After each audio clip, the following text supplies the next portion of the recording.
Hey guys, welcome to Farm Charm Chic. I'm Emily and I like to do DIY on a budget.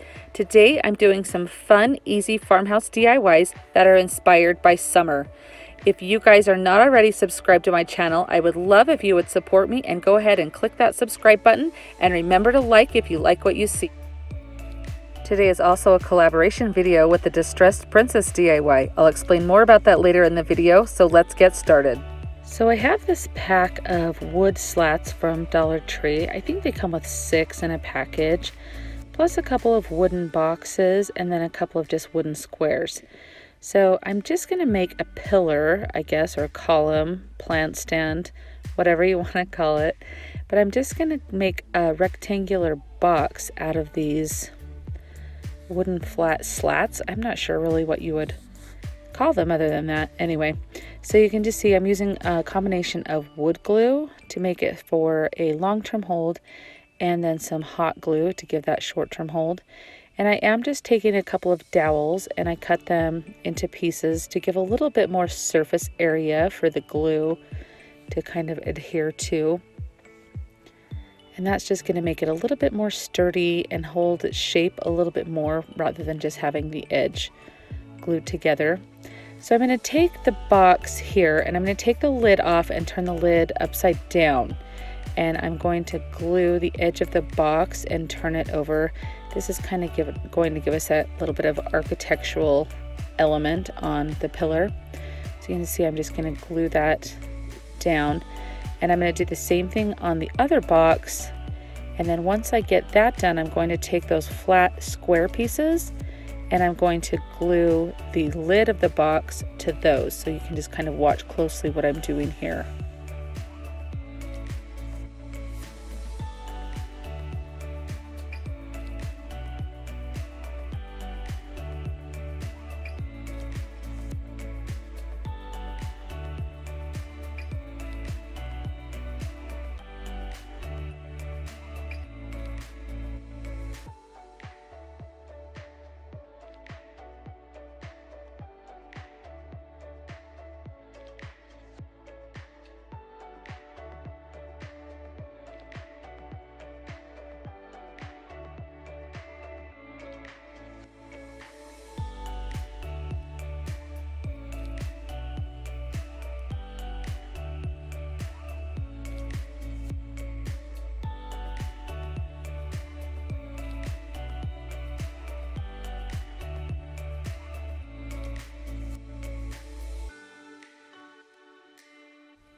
So after I get those glued together and my rectangular box is pretty sturdy and dry, it takes about a half an hour to get it to a really sturdy point. Then I'm just going to glue each end of this to each little architectural end, I guess we'll call it, that I have made. And so you can kind of see it start to come together here. And I just kind of spin it because that glue does give you a little bit of working time to get it so it is straight and everything. And right now I'm not using any hot glue. I'm just using the wood glue because I'm going to set and leave this overnight just to get a really good hard cure to it. You do want to maybe have a wet cloth. I use some baby wipes around to kind of wipe that glue off because it does drip quite a bit. So after this dries, after a day, I go in with some paint. You can choose whatever paint color you want to paint yours. I wanted to go for a very rustic, kind of like, obviously farmhouse, but kind of just something that maybe you had found a piece of something from an old farmhouse or old barn or something that you had taken into your house to use as a plant stand. So I wanted to start with the white base and then go in and add distressing from there. So I give this 2 really good coats of my white chalk paint.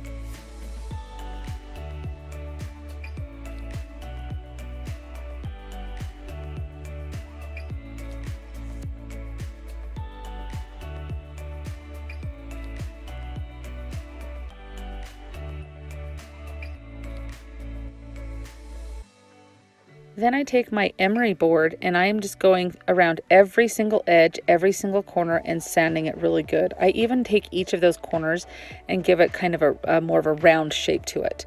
Then I take some antiquing wax and I just do my dry brushing all over it. I get a little bit heavier the further that I go, just kind of depends on how you want it. After I let that dry completely, I do go back in with some more of the white and dry brush over the top of that so it's not so harsh. Obviously, distressing is a very personal thing, I have learned. So some people absolutely love it, some people don't. Do what works for you. I'm just showing you a couple of different ways that you can do this, kind of see how it looks. You can stop at any point. I obviously am decorating my house, so I'm doing it how I want it to look. So I'm just going back over with some white, and it kind of softens it. I did go in with a little bit of elephant chalk paint also to kind of give it another little dimension there, but you can see how it looks together here. I'm excited to put this with all of my plants and my little trinkets, different things, you know, just kind of style it really good. But I'm really happy with how this turned out, and for just a couple of bucks to get a really good looking, I didn't have to cut anything out of wood. I think it looks great. You'll have to let me know if this is something that you think that you'll try down in the comments. As I mentioned earlier, today's video is in collaboration with Rhonda from the Distressed Princess DIY. Guys, Rhonda is so amazing. Her videos are so informative and she is so talented. You are not going to be disappointed. Not only that, but she is such a sweetheart and I have loved getting to know her. You will do the same thing when you start watching her videos and get to know her. You will absolutely love her. And if you are coming from Rhonda's channel, I just want to say welcome. I hope you like what you see and I hope you would consider subscribing. So let's get finished with the rest of these summer-inspired DIYs. I have a couple of these round frames. They actually came from my grandma's house, and the gold, I know gold's coming back in, but it's just not my style. So I thought, I'm gonna make a little tray out of these. I'm trying to update my vanity in my bathroom, and I thought, I'm gonna make a cute little fun tray to be able to set maybe my perfumes and lotions on, things like that, face cream. I don't know, I just thought it would be kind of fun, give it a nice little summer update, make it seem really bright and airy. So I have some Christmas tree garland that I have these wooden beads from, and I just cut some off, and I turn the frame upside down, and I'm just going in and I'm gluing each bead on. Now you probably could do a whole ring, like a line of hot glue, and then just kind of stick the beads on rather than gluing each individual one down like that. I was trying to minimize the look of hot glue in between the beads, so it helped a little bit, but not perfect, but that's okay because it doesn't bother me too much. I really wanted to use this oval piece from Dollar Tree. I tried so hard to see when I stacked it like that in between, when you looked at it from the side on, you could totally see the edge with the beads. I didn't love the way that it looked, so you can see my mind's kind of thinking. So ultimately, I decided to go with the jumbo wooden popsicle sticks, kind of give it more of like a shiplap look, I guess. So I go in and I just trace each of these to the open oval space and cut them, and then I glue them down inside each one.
Now you're never going to see the back of these popsicle sticks because it's going to be fully enclosed, so I'm not really concerned about how the back of this looks right here because it's going to be the inside of this little tray. But I'm going to go ahead and glue all the way around the edge here so I can go ahead and place it down on top of all of the wooden beads. And I've gone ahead and glued the back of the wooden slats really well to make sure they're not going to come out or anything. So here we go. A moment of truth. I'm going to turn it over. And you have just a little bit of time to kind of get it all straightened out, everything like that. And I decide I want it off the ground, so I'm going to add a couple beads for feet onto the bottom. So I just glue a couple of those. I kind of played around with where I wanted them positioned, and this was the spot that I felt worked the best with the look I wanted from the side, like the profile view, if that makes sense. So we're going to take this outside, and I'm using my Rust-Oleum chalk paint, spray paint, and I'm just going to give this, I spray it twice is what I do, and just making sure that you get the top really well on those jumbo popsicle sticks, and then also in between each of the beads. So it takes a little bit to get your coats on there as evenly as you need to, but do it twice, take your time, and do a really good job. And then of course, you know me, I distress everything. So if you like it just plain, or you want to add it as a different color, you wanted to maybe keep frames gold, do it however you like to do it. But I'm just going in and lightly antiquing this. At Hobby Lobby, I've seen so many trays with the beads in between that do have that little bit of rustic look to in between them. So that was kind of what I was going for. I do go back over with a little bit of white to soften it, just so it, to me, the antiquing wax gives it a little bit of definition. So I use a combination of the antiquing wax and elephant. This way it makes the beads kind of pop a little bit rather than just blending in as one piece. So I like the dimension that it gives it. I hope that makes sense to you. I had an idea that I could take some scrapbook paper and cut it to size to put on the top. I thought this kind of made it look very summery, kind of very cheerful. You could change the paper out with the different seasons. I did not Mod Podge it down because I'm not 100% sure I'm going to leave it. You can see here what it looks like without the paper. It still looks really cute. So I thought that would be something kind of fun to be able to change up. You can see how I have it styled here with a couple of little plants. I think it's super fun. I'm excited to put it in my bathroom. I honestly think my grandma would be so happy that I was repurposing something of hers to use. So let me know down in the comments if you've seen these kind of trays and what you guys think of this one. You guys should definitely come find me over on Instagram. I'm just under Farm Charm Chic over there, and I keep updates of all the projects that I'm working on, different things like that. If you do come find me, make sure that you say hi. Let me know that you found me from my YouTube channel. I would love to meet you. So we recently remodeled one of our bathrooms, and I kept the cupboard doors off of the vanity that we took out so I could do some DIYs with them. So I'm going to use that for my next project. And guys, I went to remove these hinges, and oh my gosh, I don't know what was going on with them, but I could not unscrew them for the life of me. I started to strip the screws. I tried to pry them out. Nothing worked. My husband came home, and I was literally in the process of throwing these in the garbage. And he's like, wait, let me see what I can do. So it took him about a half an hour, but he was able to get them out for me. So I don't have the footage of that because I was literally just gonna toss them out. So I'm taking some white chalk paint here, and I'm going to go over it, and I got really heavy with it because at first I was going to coat the whole thing completely and then just go sand it down, but I really liked the way that the dry brushing kind of looked on it. So I go back in and kind of wipe it down where I was really heavy in the beginning, and then just kind of lightly go over and dry brush it all over to give it that little bit of white, very light painted look.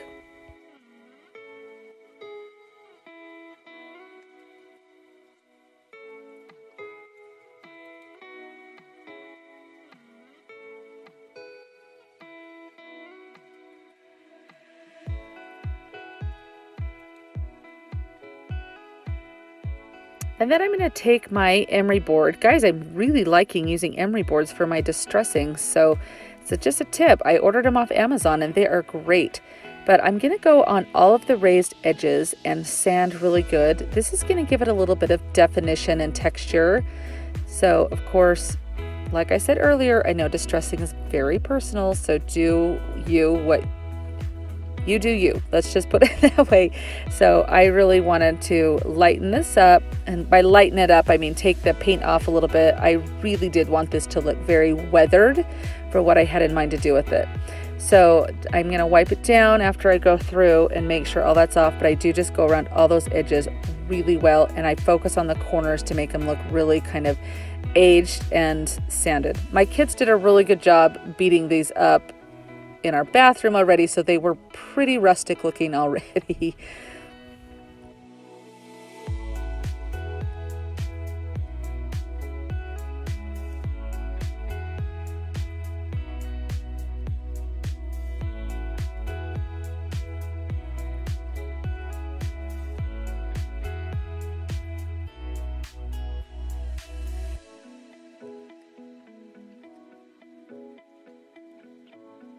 So now I'm going to make a wreath to use with this. So I'm going to use an embroidery hoop because that was the exact size that I needed. So I just had the outside part of the ring.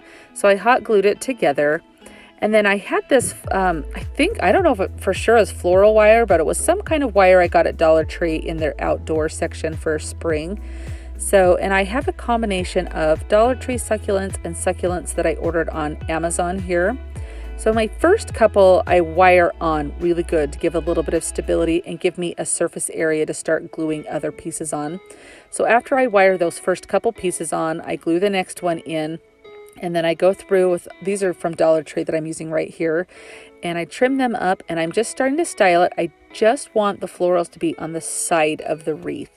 So I just take my time, and then when I decide I want something, it's where I want it, I just add a little bit of hot glue.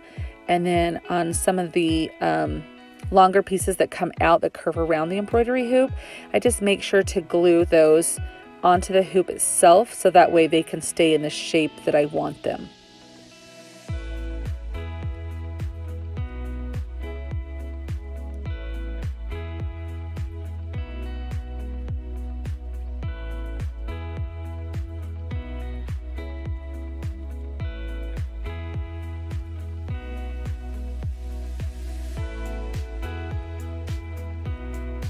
After I've got everything on, I put a whole bunch of hot glue on the back to hold it in place.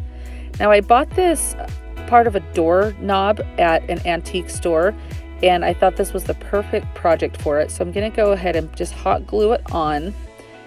And the hot glue has held really well with this, guys. So I get it centered and put it on, and I'm just showing you that I can use different styles of wreath, how it looks with that little metal element there. I just love the way that it looks. So, and then I have the wreath that I made, and I thought I kind of don't like it positioned that way with this particular wreath. So I turned it to the side, and I love it this way. So I'm going to put on the 3M hooks on the back, but I put one in each different area. And so I can show you here that I'm putting it upside down from how you would normally put it on, and that's going to give you a place to, when you hang it with your ribbon, to hook it to on the back. I do this on my kitchen cabinets when I hang my wreaths at Christmas time on them. Now normally you would just tie your ribbon in a loop so it hooks onto the back. These happen to have these little teeny holes all through them, so it worked out perfect. So I went ahead and put that on there, and I think this looks so cute. This is my favorite of all that I did today. I'm so excited. I am going to go back in and paint the back. For some reason, I don't know why that didn't occur to me while I was doing it, but I will go back in and dry brush the back because I do want it displayed on this easel so you can see the back. So when you do this, make sure you paint the whole thing.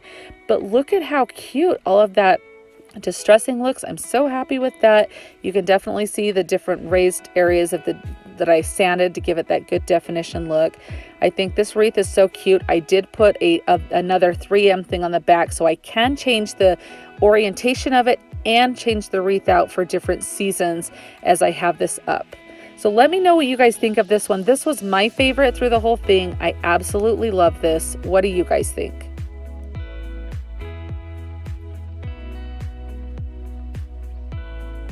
I love how bright and cheery and summery all of this stuff looks together.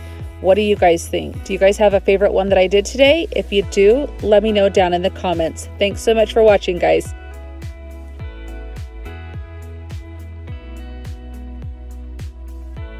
Hey guys, thank you so much for watching today. If you liked the video that you just watched, here's another one that you might enjoy. Also, I would love if you would consider subscribing. And if you do like the videos that you're watching, remember to hit that like button. Thanks so much guys. Have an amazing day.